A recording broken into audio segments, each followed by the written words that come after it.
sapat na kita para sa mga manggagawa. Isa lang yan sa ipaglalaban ng kamanggagawa party list. Ako po yung lingkod, tagapanood TV. Isang masagana at masayang araw po sa ating lahat.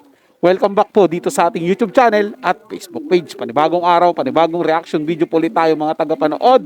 Pero bago po tayo magpatuloy, nais ko lang po kayong imbitahan, lalong-lalo na po sa mga bagong napadaan lang dito sa ating channel. Huwag niyo po sanang kalimutan na mag-subscribe. Hit nyo na rin po notification bell para lagi po kayong updated sa mga bago pang video na ating ilalabas.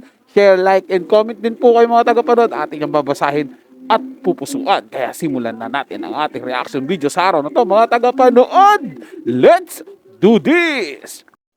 Pwedeng araw pong bumagsak ang presyo ng bigas sa 30 pesos per kilo. Sandali lang.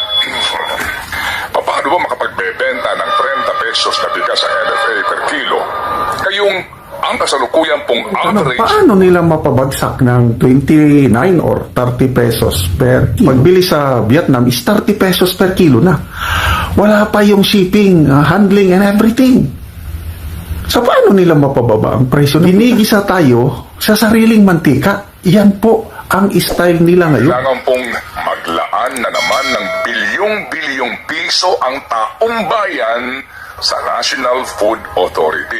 Pakinggan lang natin yung salient points ni Ted Filon kung bakit sabi niya huwag kayong padalos-dalos dahil baka peke yung sabi niyo na bababa ang presyo ng bigas dahil sa amendment sa rice tariffication law. So mabuhay ang ating idol Ted Filon. Promotor ng panukala. Dahil sa mga kapangyarihan na ito na binibigay sa NFA, maaari nang mapanatili ang mas murang presyo ng bigas. Papasukin daw ng NFA ang merkado para magkaroon ng alternatibong murang bigas ang mga komunidad. Pwede nga raw pong bumagsak ang presyo ng bigas sa 30 pesos per kilo.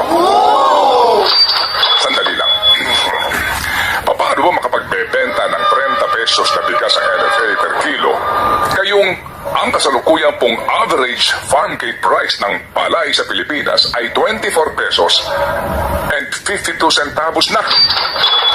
Sa ganyang pong presyo ng palay, sa prosesong pagdadaanan nito hanggang sa umabot sa palengke bilang bigas, agad pong doble na ang presyo nito sa 49 pesos per kilo. So, Whatever you do it for what? 24 ang farm gate price. Imimiling mo yan, madodoble. So, magiging 49 ang puhunan ng bigas na bibilhin at i-process ang NFA. So, tama yung tanong, paano nila mapabagsak ng 29 or 30 pesos per kilo? Kaya, ituloy natin ang paliwanag ni Ted Filon. Kasalukuyang pong presyo ng pangkaraniwang Vietnam rice ay 540 to 568 US dollars per metric ton o higit na kaagad na 30 pesos per kilo. Hindi pa kasama dyan ang logistics at freight cost.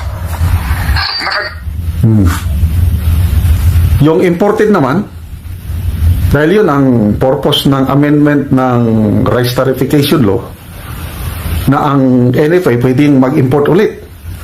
Ang puhunan, pagbili sa Vietnam is 30 pesos per kilo na. Wala pa yung shipping, handling and everything. So paano nila mapababa ang presyo ng bigas? Ituloy natin. Nakadepende pa yan sa palitan po ng piso at dolyar ang magiging halaga ng importasyon. Mabuti kung lumalakas ang piso. Paano kung kabalintunaan? Paano makapagbebenta ang NFA ng 30 pesos per kilo na bigas? Nangangahulugan, naduduguin na naman ang gobyerno sa subsidiyang ibibigay sa NFA.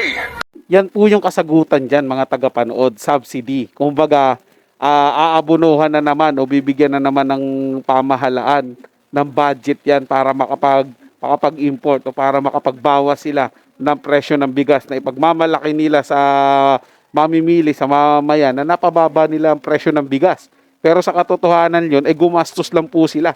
Kumbaga inabunuhan lang po nila. 'Di ba? Para magmukhang bumaba yung presyo. Tama po dito yung balita, mga tagapanood. Ang laki na nga ng aangkatin nila eh.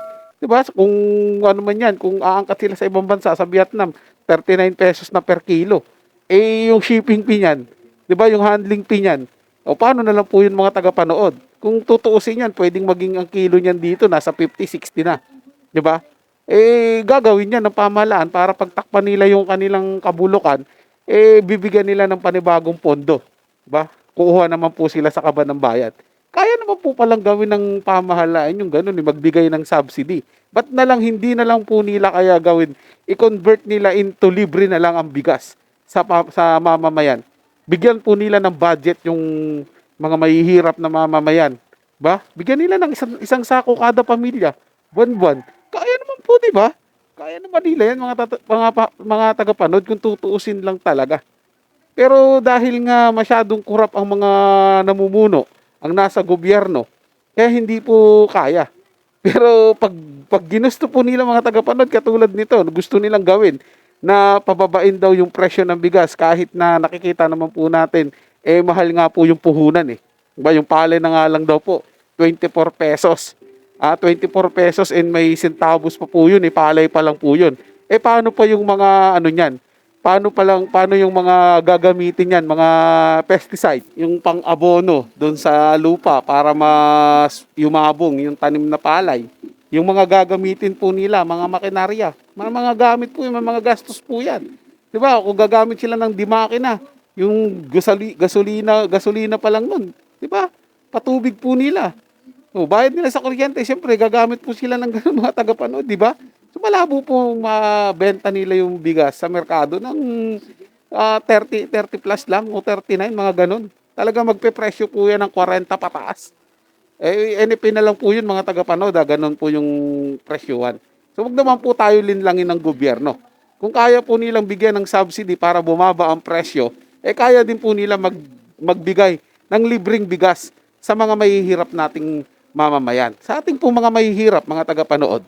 So yun lang po, mga tagapanood, nagustuhan nyo po yung paksang ating tinalakay sa araw na to. Kung kayo bago lang po na napadaan dito sa ating channel, huwag nyo po sanang kalimutan na mag-subscribe. Hit nyo na rin po notification bell para lagi po kayong updated sa mga bago pang video na ating ilalabas. Share, like, and comment din po kayo, mga tagapanood, atin yung babasahin at pupusuan. So hanggang sa muli po, ito yung Tagapanood TV. Komento at opinion lamang, wala pong personalan. Paalam po at mabuhay po kayong lahat.